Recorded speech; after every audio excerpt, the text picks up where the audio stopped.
اور یہ جمعے کا دن تو بڑا مبارک سمجھا جاتا ہے انور صاحب.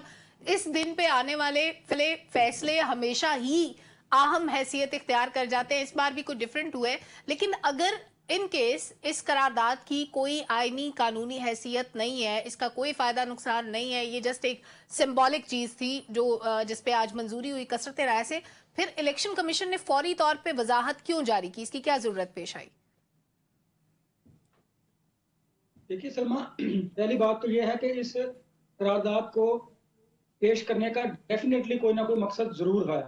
آپ دیکھیں کہ مارچ میں انتخابات سینٹ کے ہونے ہیں اور آپ نے 3 سال کے لیے الیکٹ کرنا ہے, پھر 3 سال کے لیے آپ نے 6 سال کے لیے سینٹرز کو الیکٹ کرنا ہے.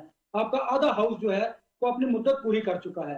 دیکھیے اس سے ابہام پیدا کیا جا رہا ہے اور یہ تاثر دیا جا رہا ہے کہ اگر عام انتخابات تاخیر کا شکار بھی ہوتے ہیں تو اس سے سینٹ کے انتخابات پر کوئی فرق نہیں پڑے گا, کوئی نہ کوئی لیجسلیشن, کوئی نہ کوئی قانونی راستہ اختیار کر لیا جائے گا.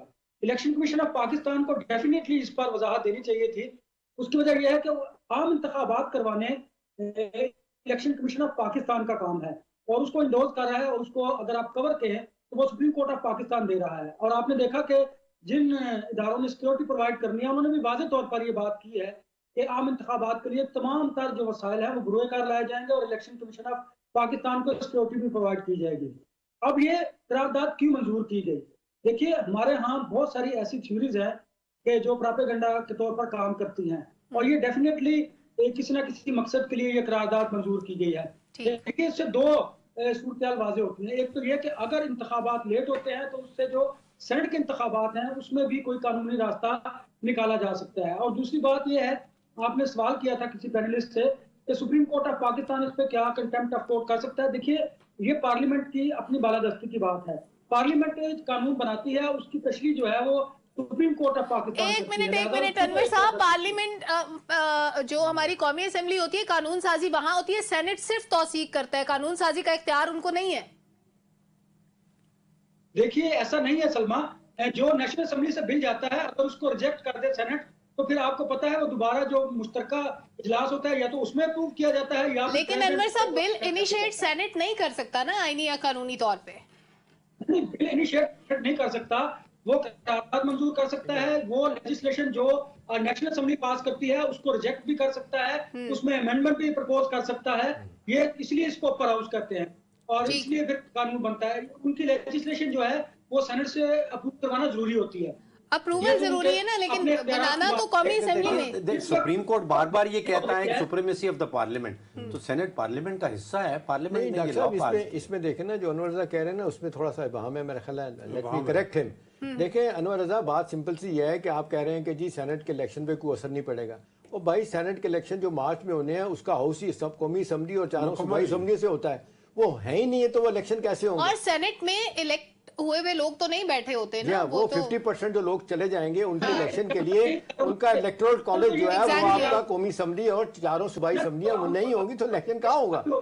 کوئی راستہ قانونی نہیں نکال سکتا. اس میں ایک پہلو اور بھی ہے جو ہم اگنور کر رہے ہیں کہ یہ درست وہ کہہ رہے ہیں کہ قانون سازی کا اختیار ہے سینٹ کو, قومی اسمبلی کو, لیکن کیا وہ قانون سازی سپریم کورٹ میں چیلنج نہیں ہو سکتی یا اس کے اوپر نہیں ہو سکتا؟ ہو سکتی.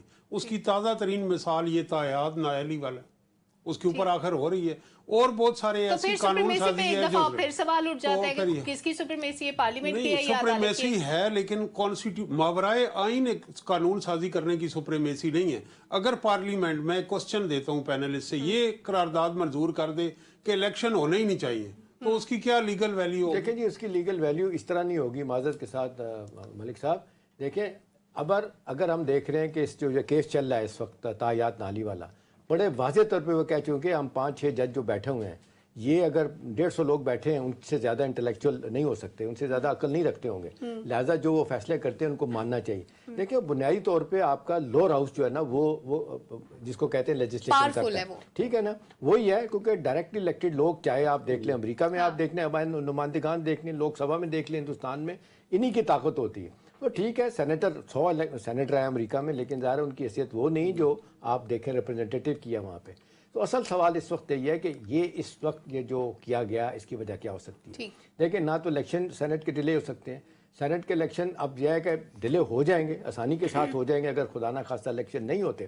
آپ کے الیکٹرل کالج ہے ہی نہیں ہے, جب نہیں ہوگا قومی اسمبلی نہیں ہوگی, صوبائی اسمبلیاں نہیں پھر ہوگی, یہ آئین سے روگردانی ہوگی, خلاف ورزی ہوگی, کیونکہ سینٹ ایک مسلسل ادارہ ہے. قومی کا ٹینیور آئین میں لکھا ہوا ہے. آدھے لوگوں کا ٹینیور ختم ہوتا ہے لیکن آدھے موجود رہتے ہیں اور پھر اگلے بھی آ جاتے ہیں. ایک دفعہ پہلی مرتبہ خلاف ورزی ہوگی, 14 مئی کو خلاف ورزی ہوگی. ایک بات مجھے بھی سمجھا دیجئے, دیکھیے پارلیمنٹ جو ہے سینٹ اس کا حصہ ہے, اور بار بار سپریم کورٹ میں یہ کہا جا رہا ہے کہ پارلیمنٹ از سپیریئر, سپریم, تو پھر پارلیمنٹ نے تو سر ہماری انڈرسٹینڈنگ تو یہ ہے کہ دو حصوں میں تقسیم کر دیا نا قومی پارلیمنٹ اسمبلی نہیں ہے نا, upper house and lower house. آپ کا اصل جو ہاؤس ہے جو ڈائریکٹلی الیکٹڈ لوگوں کا ہے, جو لیجسلیشن کرتا ہے ہی نہیں ہے نا جی, کیسے کریں گے؟ بالکل ٹھیک لفظ استعمال کیا طاہر صاحب نے. انور صاحب کا کامنٹ ابھی کمپلیٹ نہیں ہوا تھا. جی انور صاحب.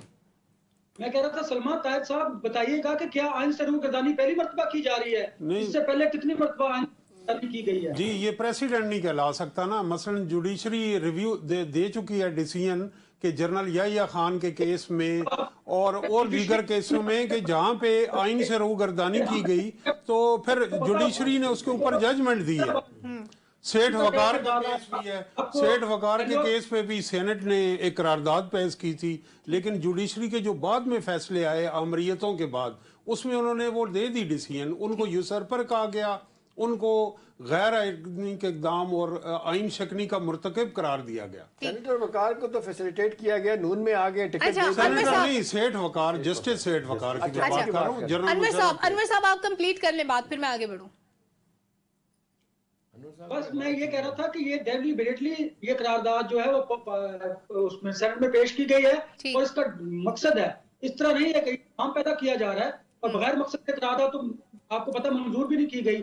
اس کے پیچھے کوئی نہ کوئی کانسپریسی ضرور ہوگی, کسی کانسپریسی کی وجہ سے یہ قرارداد پیش کی گئی. تم پریسیڈنٹ تو پھر 90 روز کا بھی ہے نا, 90 روز جنرل ضیاء الحق کے 11 سال بن گئے. کیا ہم اس پر قوموں کو جو برے پریسیڈنٹ ہوتے ہیں ان سے آگے جانا چاہیے؟ بالکل ٹھیک بات ہے.